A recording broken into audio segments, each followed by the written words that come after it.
بسم الله الرحمن الرحيم. ألف لام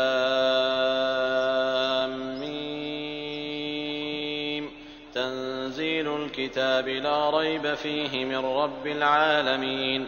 أم يقولون افتراه بل هو الحق من ربك لتنذر قوما ما أتاهم من نذير من قبلك لعلهم يهتدون.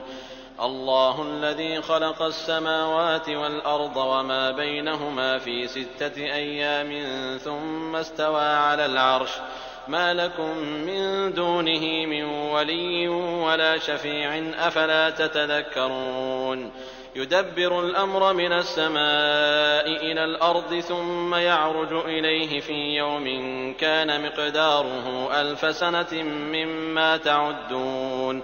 ذلك عالم الغيب والشهادة العزيز الرحيم الذي أحسن كل شيء خلقه وبدأ خلق الإنسان من طين ثم جعل نسله من سلالة من ماء مهين ثم سواه ونفخ فيه من روحه وجعل لكم السمع والأبصار والأفئدة قليلا ما تشكرون.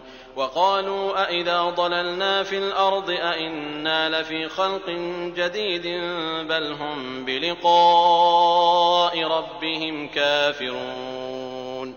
قل يتوفاكم ملك الموت الذي وكل بكم ثم إلى ربكم ترجعون.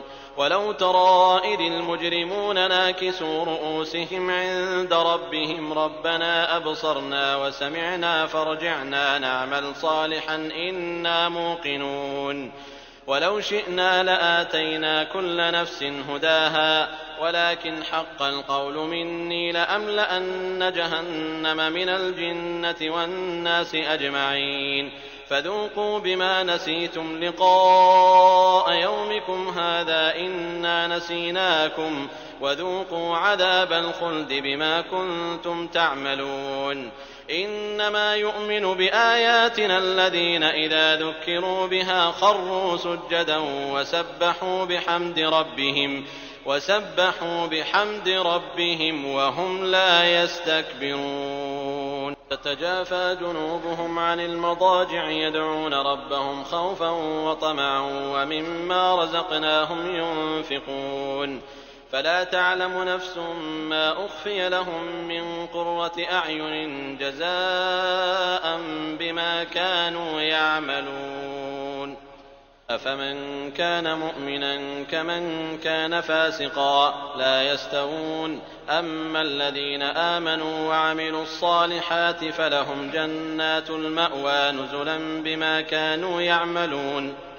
وأما الذين فسقوا فمأواهم النار كلما أرادوا أن يخرجوا منها أعيدوا فيها وقيل لهم ذوقوا عذاب النار الذي كنتم به تكذبون. ولنذيقنهم من العذاب الأدنى دون العذاب الأكبر لعلهم يرجعون. ومن أظلم ممن ذكر بآيات ربه ثم أعرض عنها إنا من المجرمين منتقمون. ولقد آتينا موسى الكتاب فلا تكن في مرية من لقائه وجعلناه هدى لبني إسرائيل. وجعلنا منهم أئمة يهدون بأمرنا لما صبروا وكانوا بآياتنا يوقنون. إن ربك هو يفصل بينهم يوم القيامة فيما كانوا فيه يختلفون. أولم يهد لهم كم أهلكنا من قبلهم من القرون يمشون في مساكنهم إن في ذلك لآيات أفلا يسمعون. أولم يروا أنا نسوق الماء إلى الأرض الجرز فنخرج به زرعا تأكل منه أنعامهم وأنفسهم أفلا يبصرون. ويقولون متى هذا الفتح إن كنتم صادقين. قل يوم الفتح لا ينفع الذين كفروا إيمانهم ولا هم ينظرون. فأعرض عنهم وانتظر إنهم منتظرون.